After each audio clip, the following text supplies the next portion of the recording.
उत्तराखंड की अस्मिता और पहचान के लिए सीएम धामी प्रतिबद्ध, कहा वेरिफिकेशन ड्राइव के सकारात्मक परिणाम, उत्तराखंड की संस्कृति पर कोई समझौता नहीं।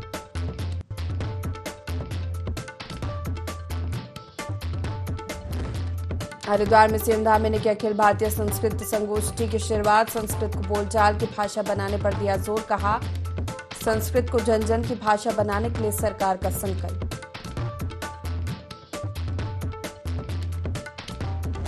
पूर्व मुख्यमंत्री त्रिवेंद्र सिंह रावत ने किया पशु अस्पताल का भूमि पूजन, डोईवाला में 6 करोड़ 25 लाख की लागत से बनेगा पशु चिकित्सालय, अल्ट्रासाउंड, एक्सरे और सर्जरी की सुविधाएं होंगी शामिल।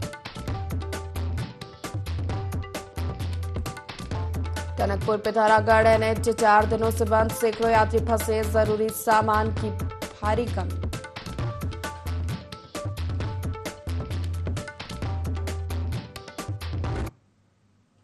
नमस्कार, स्वागत है आपका देवभूमि लाइव देख रहे हैं आप। मैं हूं आपके साथ प्रशिता शर्मा। बुलेटिन की शुरुआत करेंगे खास खबरों के साथ। उत्तराखंड में लोकपाल की नियुक्ति के लिए मुख्यमंत्री पुष्कर सिंह धामी की अध्यक्षता में समिति बनाई गई है। एक साल बाद बीते दिन दूसरी बैठक हुई, जिसमें लोकायुक्त की नियुक्ति के साथ एक सदस्य के नाम पर भी चर्चा की गई। सदस्य के रूप में किसका नाम होगा, इसका फैसला राज्यपाल के अनुमोदन के बाद होगा, लेकिन ये कहा जा सकता है कि लोकपाल की नियुक्ति के लिए सरकार ने एक मजबूत प्रक्रिया शुरू कर दी है। चयन समिति की सदस्य रितु खंडूरी भूषण का कहना है कि मुख्यमंत्री पुष्कर सिंह धामी की अध्यक्षता में जो बैठक हुई है उस पर लोकायुक्त के नाम और प्रारूप पर चर्चा हुई है, जिस पर आखिरी निर्णय राज्यपाल को लेना है।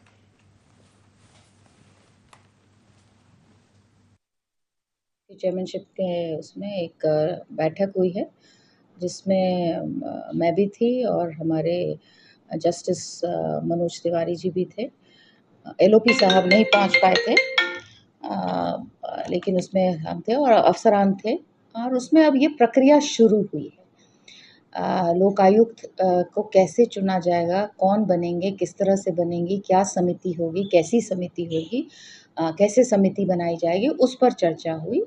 और ये भी एक निर्णय लिया गया कि एक और सदस्य को इसमें लिया जाएगा। अब वो सदस्य जो है वो गवर्नर साहब के द्वारा अनुमोदित जब हो जाएंगे तब आपको पता भी चल जाएगा कि किस तरह से ये कौन है, क्या है, और उसके बाद फिर आगे फिर कार्य होगा। जिलाधिकारी देहरादून और वरिष्ठ पुलिस अधीक्षक ने विभिन्न मार्गों पर यातायात व्यवस्था का जायजा लिया, यातायात के दबाव के कारणों और दबाव को कम करने के संभावित उपायों पर चर्चा की। इस दौरान जिलाधिकारी ने सभी मुख्य मार्गों पर पार्किंग स्थलों को चिन्हित कर वाहनों को उक्त स्थान पर पार्क करवाने के निर्देश दिए। इसके अतिरिक्त मुख्य मार्ग पर किसी प्रकार का अस्थायी अतिक्रमण न होने देने के संबंध में अधिकारियों को निर्देशित किया गया। भ्रमण के बीच दोनों आलाधिकारी पलटन बाजार के औचक निरीक्षण पर पहुंचे। सीएनआई चौक पर महिला सुरक्षा सहायता केंद्र बनाए जाने, महिला सुरक्षा सहायता केंद्र में बाजार खुलने से लेकर बंद होने तक महिला पुलिसकर्मियों की नियुक्ति करने के निर्देश दिए गए।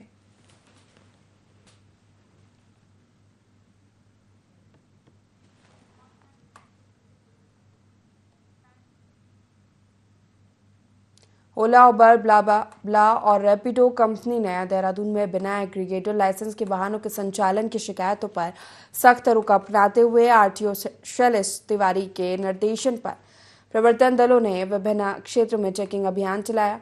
जिस दौरान चेकिंग टीम ने रैपिडो ओला के अंतर्गत बिना वैध प्रपत्रों के संचालित 32 वाहनों को सीज किया गया है। इन एग्रीगेटर को आरटीओ द्वारा कई बार नोटिस जारी किया गया, लेकिन अभी तक लाइसेंस नहीं लिया गया। बिना लाइसेंस ऑनलाइन माध्यम से वाहन चलाने पर एग्रीगेटर के विरुद्ध चालान की कार्रवाई की जा रही है।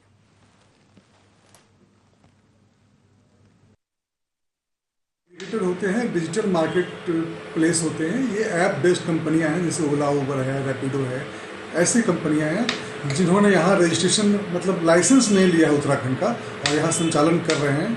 उनके खिलाफ हमने कार्रवाई की है। साथ ही साथ विशेष फोकस हमने वैसे 2 व्हीलर वाले ऑपरेटर्स पे किया है, ऐप बेस्ड ऑपरेटर जो हैं, कि जो प्राइवेट गाड़ी चलवा रहे हैं अपने अंडर में, प्राइवेट गाड़ी का कमर्शियल प्रयोग कर रहे हैं, उनके खिलाफ भी कार्रवाई हुई। और अभी लगभग 30 गाड़ियों को हम लोगों ने सीज किया है। अब 1 महीने पहले भी हम लोगों ने 30-35 गाड़ियों को सीज किया है। तो काफ़ी हमारा विशेष फोकस अभी चल रहा है कि नियमानुसार इनका संचालन हो। स्कूल वैन और स्कूल बसों में छात्राओं की सुरक्षा को देखते हुए परिवहन विभाग सख्त हो गया है। बीते दिनों स्कूली छात्रों से छेड़छाड़ का एक मामला सामने आया था, जिसके बाद परिवहन विभाग ने स्कूली छात्राओं की सुरक्षा को ध्यान में रखते हुए अब स्कूली वाहनों में सुरक्षा मानक तय करने शुरू कर दिए हैं, ताकि घर से स्कूल तक छात्राएं सुरक्षित जा सके। इसी को लेकर संभागीय परिवहन अधिकारी परिवर्तन शैलेश तिवारी ने बताया कि हमारी कोशिश है कि स्कूल में अध्ययनरत तमाम छात्राओं की सुरक्षा को देखते हुए ये सुनिश्चित किया जा रहा है कि छात्राओं के बैठने की जगह सुरक्षित हो। इस दिशा में लगातार कड़े कदम उठाए जा रहे हैं।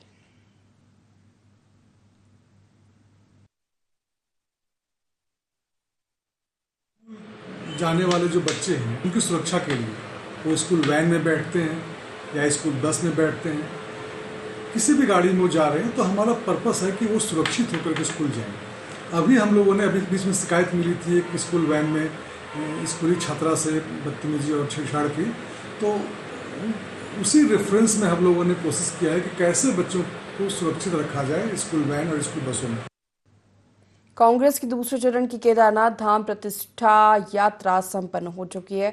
यात्रा को लेकर कांग्रेस प्रदेश अध्यक्ष करण मारा ने प्रेस कॉन्फ्रेंस कर कहा कि कांग्रेस प्रतिष्ठा रक्षा यात्रा का दूसरा चरण जलाभिषेक और भैरवनाथ के मंदिर में अर्जी लगाकर संपन्न हो गया है। स्थिति बदहाल है, मंदिर के ऊपर हैवी कंस्ट्रक्शन हो रहा है, जिसके चलते धाम की जड़ खत्म हो रही है, जो भविष्य में बड़ा खतरा साबित होगा। कांग्रेस की सरकार ने जहां भीषण आपदा के बाद 16 से 17 किलोमीटर का रास्ता 3 महीने में पूरा कर दिया था, लेकिन सरकार क्षतिग्रस्त 5 किलोमीटर मार्ग को 2 महीने में भी इसको रिपेयर नहीं कर पाई। ये सरकार की नाकामी को दिखाता है।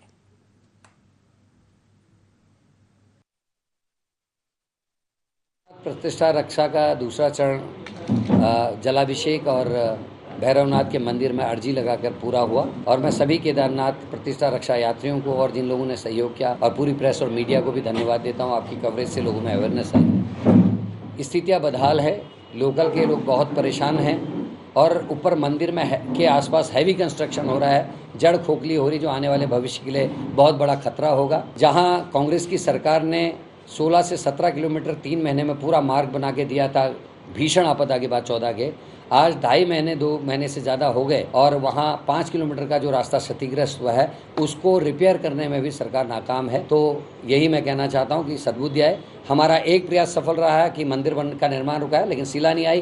QR कोड से पैसा जमा था वो उत्तराखंड नहीं आया है। गर्भगृह के नियम तोड़ने में प्रधानमंत्री ने माफ़ी नहीं मांगी है और सोने की चोरी पे हाईकोर्ट के जज की देखरेख में जांच नहीं बैठी है। कृष्णा माई का नाम वापस नहीं हुआ है और हमारे शंकराचार्य जी से अभी तक किसी ने माफ़ी बीजेपी के लोगों ने नहीं मांगी है। अभी हमारा संघर्ष जारी रहेगा। मुख्यमंत्री पुष्कर सिंह धामी ने मीडिया से मुखातिब होते हुए कई मुद्दों को लेकर बयान दिया। उन्होंने कहा कि सरकार अतिक्रमण के खिलाफ अभियान चला रही है, ऐसे में किसी को भी हक नहीं है कि कानून हाथ में ले। सीएम ने कहा कि हम सब आपस में मिलजुल कर रहने वाले लोग हैं, लेकिन कोई हमारी माताओं और बेटियों के साथ खिलवाड़ करेगा तो सख्त कानूनी कार्रवाई होगी।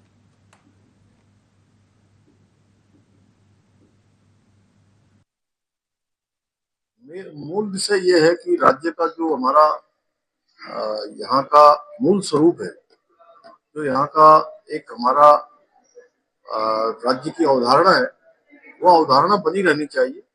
उसके लिए हमारी सरकार प्रतिबद्ध है, संकल्पबद्ध है कि यहाँ का जो स्वरूप है वो किसी भी कीमत पर खराब नहीं होना चाहिए। इसके लिए डेमोक्रेटिक जो परिवर्तन हुआ है वो कहीं ना कहीं यहाँ की जो मूल संस्कृति है उसके साथ छेड़छाड़ ना हो, वो खराब ना हो। उसके लिए हमने पिछले दिनों वेरिफिकेशन ड्राइव भी चलाई है, उसको हम और सख्ती से चलाएंगे। उसके परिणाम भी सकारात्मक रूप से देखने को मिल रहे हैं और ये अभियान हमारा और आगे। मुख्यमंत्री पुष्कर सिंह धामी उत्तराखंड की संस्कृति, अस्मिता और अवधारणा के लिए गंभीर है। उन्होंने कहा कि किसी भी दशा में उत्तराखंड की संस्कृति, अवधारणा और अस्मिता से खिलवाड़ बर्दाश्त नहीं किया जाएगा। उन्होंने कहा कि जो डेमोक्रेटिक बदलाव उत्तराखंड में हुए उसके लिए वेरिफिकेशन ड्राइव उत्तराखंड में चलाई गई थी, जिसके सकारात्मक परिणाम सामने आने लगे हैं।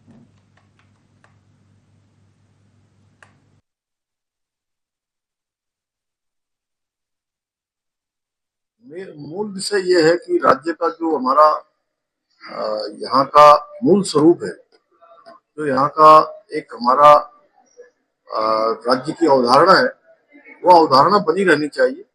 उसके लिए हमारी सरकार प्रतिबद्ध है, संकल्पबद्ध है कि यहाँ का जो स्वरूप है वो किसी भी कीमत पर खराब नहीं होना चाहिए। इसके लिए डेमोक्रेटिक जो परिवर्तन हुआ है वो कहीं ना कहीं यहाँ की जो मूल संस्कृति है उसके साथ छेड़छाड़ न हो, वो खराब न हो।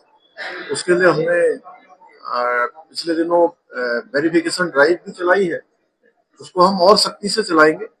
उसके परिणाम भी सकारात्मक रूप से देखने को मिल रहे हैं और ये अभियान हमारा और आगे। हरिद्वार के अखंड आश्रम में रूस से आए लोग फिल्मी गानों पर जमकर नाचते हुए दिखाई दिए। 2 विदेशी युगल ने भारतीय संस्कृति से विवाह किया। भारतीय संस्कृति से प्रभावित होकर हिंदू धार्मिक विधि विधान के साथ वैवाहिक बंधन में बंधे। विवाह समारोह में रूस से आए दुल्हा दुल्हन ही नहीं, उनके मित्र भी भारतीय संस्कृति के साथ इस लगाव पर खासे उत्साहित दिखाई दिए। राम जन्मभूमि न्यास ट्रस्ट के सदस्य स्वामी परमानंद सनातनी आकर्षण बताते हैं, जबकि महामंडलेश्वर ज्योतिर्मयानंद कहते हैं कि पाश्चात्य संस्कृति में वैवाहिक जीवन की अल्पायु एक बाबत बड़ी समस्या है। इसलिए पूर्व में जिन देशी नागरिकों ने सनातनी परंपरा के साथ विवाह किया उनका जीवन खुशहाल है। इसीलिए उनसे प्रभावित होकर दूसरे विदेशी युवा हिंदू रीति रिवाज से विवाह कर रहे हैं।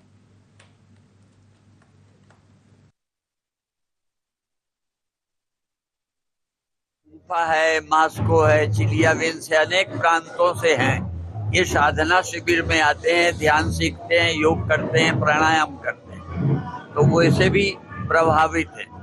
पर वहाँ की समस्याएं शादी की बहुत हैं, तो यहाँ से प्रभावित हुए। पहले भी शादी की हैं और वो जोड़े बहुत सफल हैं, तो उसी प्रेरणा लेकर के और इस साल 2 जोड़े शादी कर रहे हैं। अभी तो आज ही कार्यक्रम पूरा हुआ है साधना का, तो इन्हें 2 लाभ मिलते हैं। साधना का कार्यक्रम भी किया है और शादी भी कर रहे हैं, क्योंकि वहाँ छोटे बच्चे जब स्त्रियां छोड़ दी जाती हैं तो उनको पालने पोषने की कई कठिनाइयां आती, तो यहाँ से बहुत प्रभावित। धर्म परिवर्तन का विषय नहीं, ये तो भारत के अध्यात्म से प्रभावित होकर गुरुदेव के चरणों में आते हैं, मेडिटेशन में भाग लेते हैं, मेडिटेशन का अभ्यास करते हैं, ध्यान सीखते हैं। पर पूर्व में भी कई विदेशियों ने यहाँ शादी की है, तो भारत की संस्कृति में क्योंकि शादी करके लंबे समय तक, और लंबे समय तक ही नहीं, हमारी परंपरा में तो वचन भी लेते हैं कि अगले भी 7 जन्म तक हम साथ रहेंगे। तो ये जो इन्होंने यहाँ शादी की वो 10 वर्ष से साथ हैं, जबकि ये पाश्चात्य देशों में नहीं देखा जाता। मुख्यमंत्री पुष्कर सिंह धामी हरिद्वार दौरे पर रहे, जहां उन्होंने संस्कृत भारती के आयोजित अखिल भारतीय गोष्ठी के शुभारंभ सत्र में प्रतिभाग किया। बता दें कि संस्कृत भारती संस्कृत कार्य संगठन को बढ़ावा देने के लिए हर साल अखिल भारतीय संगोष्ठी का आयोजन करती है। इस साल इस सेमिनार 15-16 सितंबर को हरिद्वार में आयोजित हो रहा है।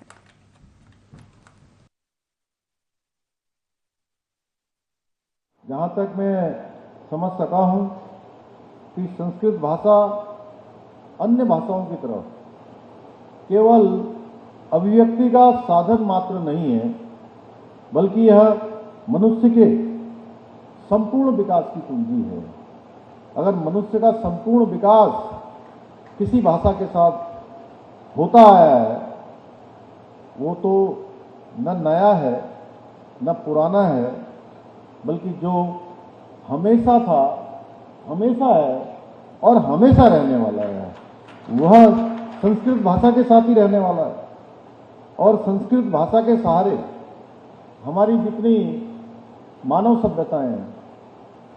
सभ्यताएं विकसित हुई हैं, मानव इतिहास के सबसे प्राचीन ग्रंथ ऋग्वेद को भी संस्कृत में लिखा गया था। उसके बाद यह भाषा साहित्य के अन्य क्षेत्रों में भी बृहद स्तर पर अभिव्यक्ति का साधन बनी है।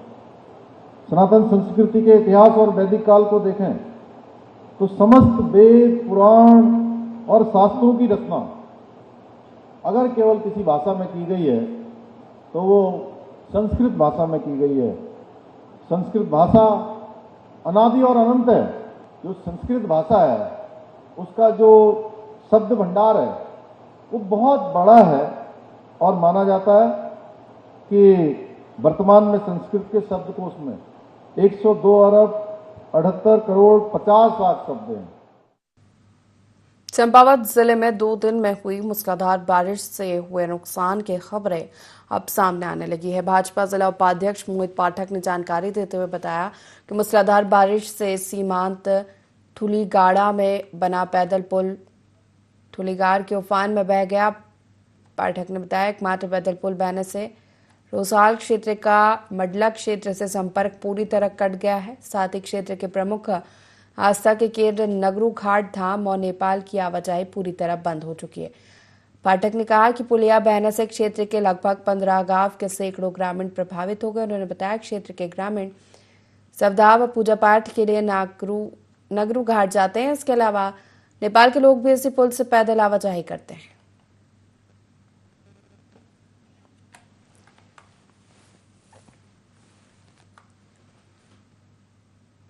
हरिद्वार के जिलाधिकारी कर्मेंद्र सिंह ने चंडी देवी मंदिर में पूजा अर्चना कर क्षेत्र में भूस्खलन संभावित क्षेत्र का स्थलीय निरीक्षण किया।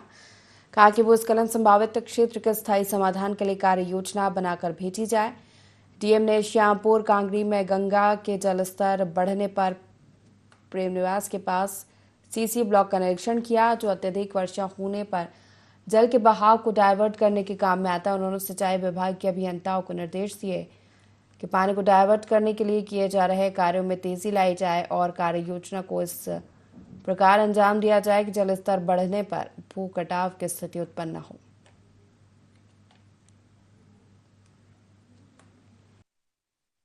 दौरान कई स्थानों का निरीक्षण किया गया है। सबसे पहले तो जो चंडी पुल बन रहा है यहाँ पर काफ़ी विलंबित है, 2017 से बन रहा है, तो उसका निरीक्षण किया गया। एनएच के अधिकारी भी साथ में थे और उसमें 2 अभी स्लैब बढ़ना बाकी है और विभिन्न कारण उन्होंने बताए विलंब के, लेकिन उनको निर्देशित किया गया है कि प्रत्येक दशा में इसको दिसंबर तक पूर्ण कर लें, क्योंकि उसके बाद जो कांवड़ मेला आने वाला है तो कांवड़ मेले में इस पुल का प्रयोग किया जाना है ताकि आम जनता को आसानी हो सके।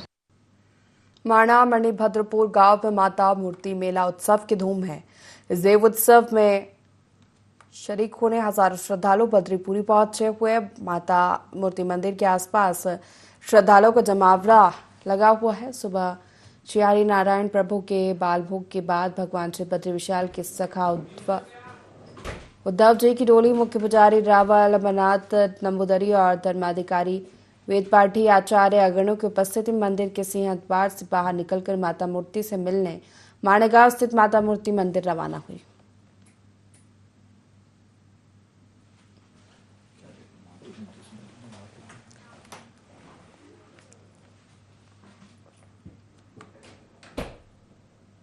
चंपावत जिले में आई भीषण आपदा से बाराकोट ब्लॉक की चोमेल चाचड़ी सड़क रुझाड़ी में बह गई है, जिस कारण क्षेत्र के 4 गांवों का संपर्क अन्य जगहों से पूरी तरह कट गया। भाजपा मंडल महामंत्री अजय बिष्ट ने बताया आपदा में सड़क का 30 मीटर हिस्सा पूरी तरह से बह चुका है, जिस कारण पलसो चाचड़ी सुतेड़ी व चमराड़ी गांव का सड़क संपर्क पूरी तरह कट चुका है। सड़क बहने से क्षेत्र की लगभग 2000 की आबादी पूरी तरह प्रभावित हो चुकी है। ग्रामीण अब इधर उधर जाने के लिए सड़क के इस टूटे हुए हिस्से को जान हथेली पर रखकर पैदल पार कर रहे हैं। उन्होंने बताया स्कूल खुलने पर स्कूली छात्र छात्राओं को भी इसी खतरनाक हिस्से से होकर गुजरना पड़ेगा। आपदा से क्षेत्र में काफी तबाही हुई। सड़क में बन रहा स्कवर भी बह चुका है। वहीं अजय बिष्ट क्षेत्र के ग्रामीण शासन प्रशासन से जल्द सड़क पेयजल लाइन निर्माण और गांव में आवश्यक वस्तुओं की पूर्ति करने की मांग की है।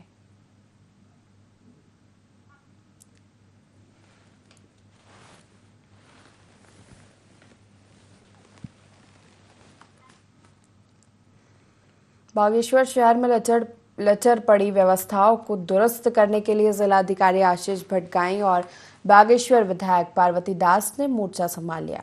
नगर निकाय चुनाव से पहले बागेश्वर शहर की व्यवस्थाओं को पटरी पर लाना प्रमुख चुनौती होगी। बागेश्वर मुख्यालय क्षेत्र में व्याप्त समस्याओं में रोडवेज अतिक्रमण, कुंती गधेरे के ऊपर बसी आबादी को हटाना, लंबे समय से रिपेयरिंग के अभाव में अधर में पड़े झूला पुल सहित पूर्व में की गई घोषणाओं को जमीनी रूप देने की चुनौतियां। फिलहाल बागेश्वर के नेता और अधिकारी एक्शन मोड में हैं।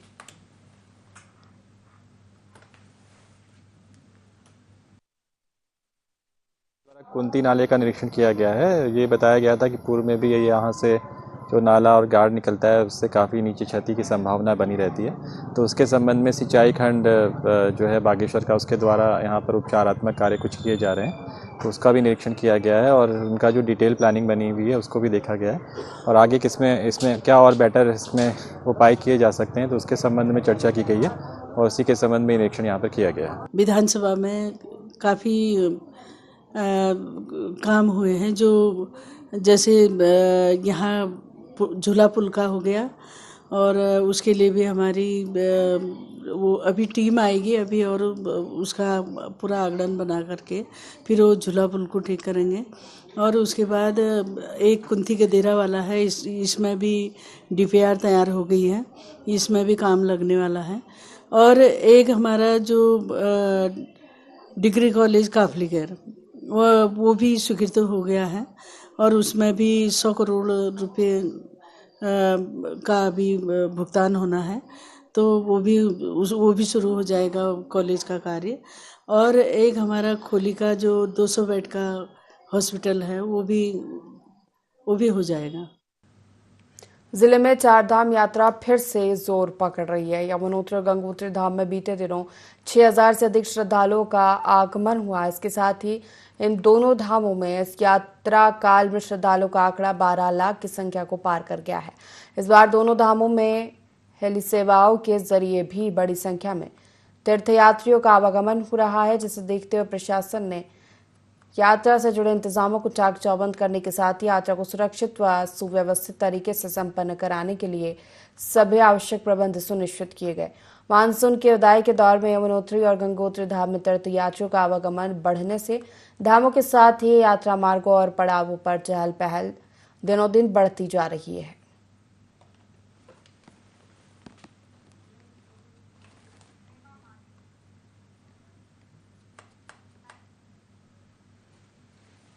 फिल्म अभिनेत्री और बीजेपी सांसद हेमा मालिनी ने हरिद्वार पहुंचकर सांस्कृतिक कार्यक्रम में हिस्सा लिया। कनखल में आयोजित कार्यक्रम में हेमा मालिनी ने मंच से गंगा नृत्य नाटिका की प्रस्तुति दी। हेमा मालिनी की प्रस्तुति को देखने के लिए हजारों की तादाद में लोगों की भीड़ जुटी। निरंजनी अखाड़े की महामंडलेश्वर संतोषी माता के संन्यास के 50 साल पूरे होने के मौके पर चल रहे कार्यक्रमों के समापन समारोह में हेमा मालिनी के नृत्य नाटक का आयोजन किया गया। मीडिया से बात करते हुए हेमा मालिनी ने कहा कि गंगा और दूसरी नदियों की स्वच्छता के प्रति लोगों को जागरूक करने के उद्देश्य से उनके द्वारा इस थीम पर कार्यक्रम आयोजित किए जाते हैं। उन्होंने कहा बॉलीवुड के दूसरे फिल्म सितारों को भी इस तरह के सामाजिक कार्यों के लिए आगे आना चाहिए। यशस्वी भव पुत्री गंगा।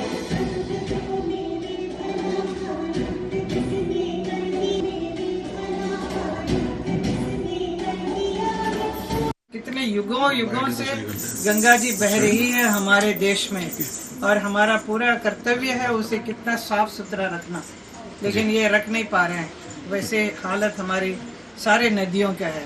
तो ये मैसेज इस नृत्य नाटिका द्वारा हम देते हैं कि हमारे देश में जितने भी नदियां हैं उसे सब साफ रखना हमारा कर्तव्य। बादल फटने से लोहाघाट ब्लॉक के गांव मानसिंह में मकान गिर गया। मलबे में गांव के 5 लोग दब गए, जिनमें से 3 लोगों को ग्रामीणों के द्वारा तत्काल बचा लिया गया, लेकिन हादसे में 2 लोगों की मौत हो गई है। एसडीएम लोहाघाट रिंकू बिष्ट के निर्देश पर तहसीलदार जगदीश सिंह नेगी के नेतृत्व में एसडीआरएफ, फायर, पुलिस, राजस्व विभाग, स्वास्थ्य विभाग की टीम ने केलापाटी दिन भर की कड़ी मशक्कत के बाद शव को बरामद किया है।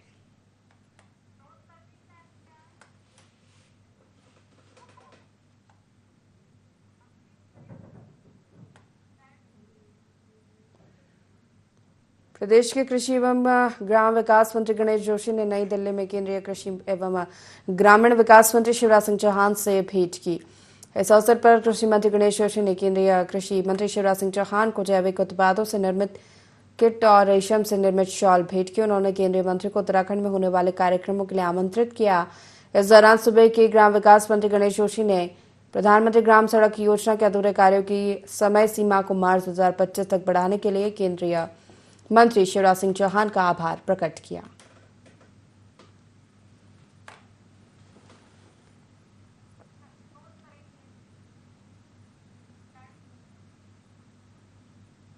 इसी के साथ फिलहाल के लिए इस बुलेटिन में इतना ही। लगातार खबरों के लिए देखते रहिए IND24। नमस्कार।